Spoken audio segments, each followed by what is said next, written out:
Good morning বন্ধুরা, তোমার সকলের স্বাগত আরতি ডেইলি ব্লগে। এসে গেছে একটা নতুন ব্লগ নিয়ে। তো চলো নতুন ব্লগে তোমাদের সকলকে জানাই স্বাগত, আর দিনটাকে তোমাদের সাথে নিয়ে শুরু করি। তো চলো, আজকে হচ্ছে ছাতু সংক্রান্তি, গাছে জল দেওয়া। পূর্বপুরুষদের গাছে জল দিতে হয়, ছাতু দিতে হয়। তো চলো, এই দেখো আমরা এখানে গাছে গোটা আম, একদম মানে বোটা সহ আম দিয়েছি। কর্তা, আমি, শাশুড়ি মা তিনজনে দিয়েছি। আর এখানে ছাতু দিয়েছি অলরেডি, তুলসী তলায় দেখিয়েছি ঠাকুরকে। আর এখানে চলে এসেছি বাবার মঠের কাছে। ঠাকুরমশাই বলেছিলেন এই নিয়মগুলো করার জন্য। তো যাই হোক, এখনও পর্যন্ত চলে যাচ্ছে এসব করেই। তো এটা হচ্ছে আমার শ্বশুরমশাইয়ের মঠ। এখানে শাশুড়ি মা, আমি আর কর্তা ছাতু সব দিয়ে গেছি। সকালে এসে আমি এগুলো ধোয়াধুয়ি করে আলপনা দিয়ে চলে গেছিলাম অবশ্য। তো তারপরে এটা করার সময় আর আমার ফোন ধরা হয়নি, কারণ হাতে অনেক জিনিসপত্র ছিল। তো এখন দেখালাম। ঘরের পুজোটা কমপ্লিট করে নিয়েছি।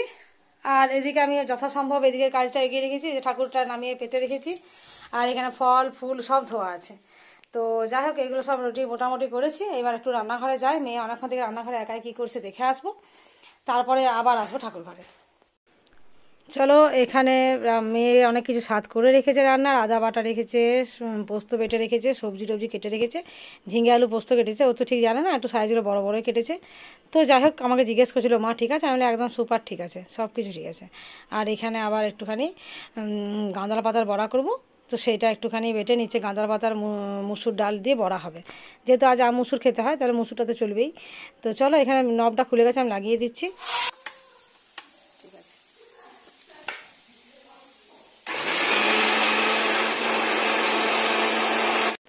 আজ বাড়িতে সত্যনারায়ণ পুজো হবে। যেহেতু আমরা নারায়ণের ব্রতটা করি, এই চৈত্র মাসের সংক্রান্তিতে তাগা বাঁধি। আর বৈশাখ মাসের সংক্রান্তির দিনে তাগাটা বিসর্জন করা হয়। তো সারা মাসটা তাগাটা হাতে থাকবে, তো সেই ব্রতটা পালন করা হয়।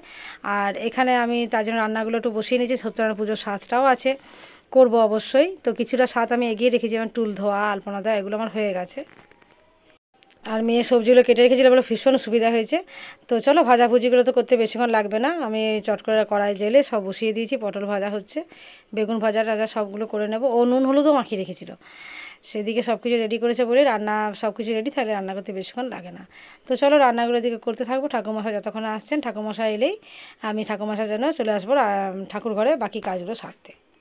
রান্নাগুলো রেডি করা ছিল, মানে সবজিগুলো রেডি করা ছিল, বেশিক্ষণ রান্না করতে সময় লাগেনি। তো এখানে আম ডাল করেছি, আম দিয়ে মুসুর হয়েছে। আর বেগুন ভাজা, পটল ভাজা, এগুলো তো ভাজছিলাম, তোমরা দেখতেই পেলে। আর ঝিঙে আলু পোস্তটাও হয়ে গেছে প্রায়। তো রান্নাটা প্রায় শেষের মুখে একদম।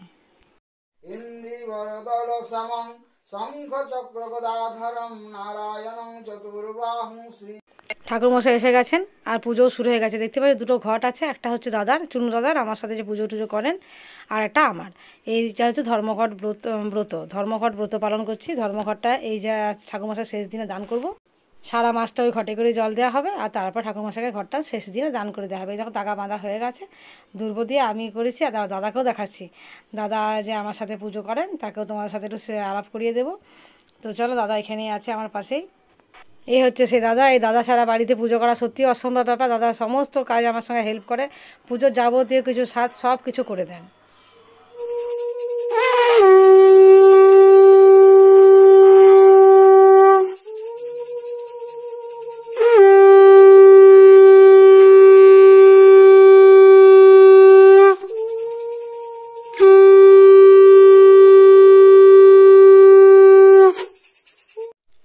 পুজো কমপ্লিট হয়ে গেছে। আর এই যে এখানে একটার ভেতরে প্রসাদটা ঢাকা দেওয়া আছে, এটা বিকেলবেলায় একটু বাইরে গিয়ে সবাইকে দিয়ে দেবো।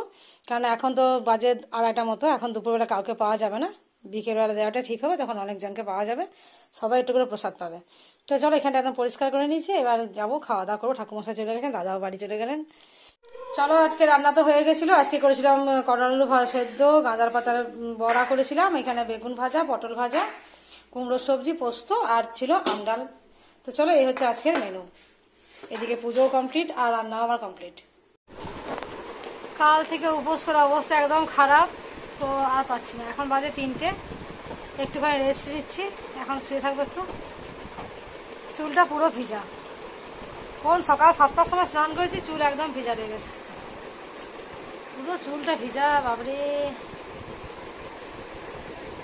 সকাল 8টায় স্নান, আর এখন বাজে দুপুর 3টা, চুল শুকোবার নাম নেই। শুকোবে কি করে, খোপা করে রেখে দিয়েছিলাম। চুলটা দারুণ লাগছে রেখা থেকে, চুলটা দারুণ লাগছে। ফোনে দেখাচ্ছে কত চুল, কিন্তু এতটা চুল নেই কিন্তু সত্যি সত্যি। যাই হোক চলো একটু রেস্ট নিই, বিকেলে হাঁটতে যাও, বোধহয় আজ আর হবে না, তো দেখছি বিকেলের প্রোগ্রামটা কি হয়, হয়তো হারমোনিয়ামে গান গেয়েই কাটিয়ে দেবো। চলো এখন বাজে 7:30 8টা মতো, তো আমি একটুখানি বাইরে এসেছি। আজকে হচ্ছে সংক্রান্তির পুজোটা আর চালাতে এসে দাদাকে দেখালাম যে আমার সাথে তাগা বেঁধেছিলেন, ওই দাদা এখানে পুজোটাও করান। সংক্রান্তির পুজো দাদা এখনও খাওয়া দাওয়া করেননি, এই পুজোটা শেষে খাওয়া দাওয়া করবেন। তো যাই হোক চলো, আর আগামীকাল হচ্ছে আটচালাতে হরি মন্দিরের মানে হরিনাম সংকীর্তন হবে, তার অধিবাস হবে আগামীকাল 1 বৈশাখ। তো দেখো আটচালাটা মোটামুটি সাজানো হয়ে গেছে, আরও অনেক সাজানো বাকি আছে, পরে পরে সব কিছু কমপ্লিট হলে তোমার সাথে শেয়ার তো অবশ্যই করবো।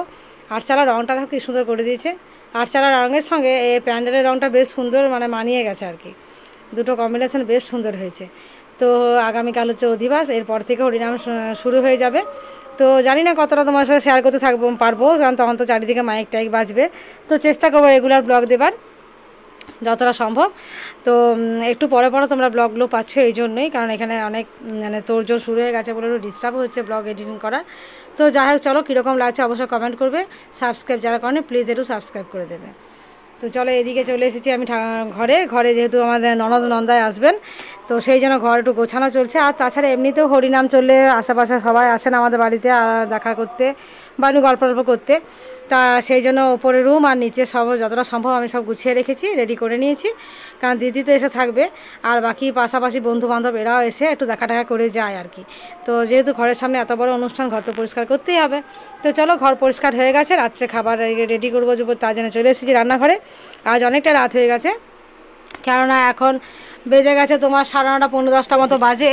তো রাত্রের জন্য বানিয়েছি সয়াবিন আলুর সবজি, একদম শটে শটাং, আর রুটি তো আছেই। তো চলো সেই সাথে আজকে ব্লগটাও শেষ করে দিচ্ছি।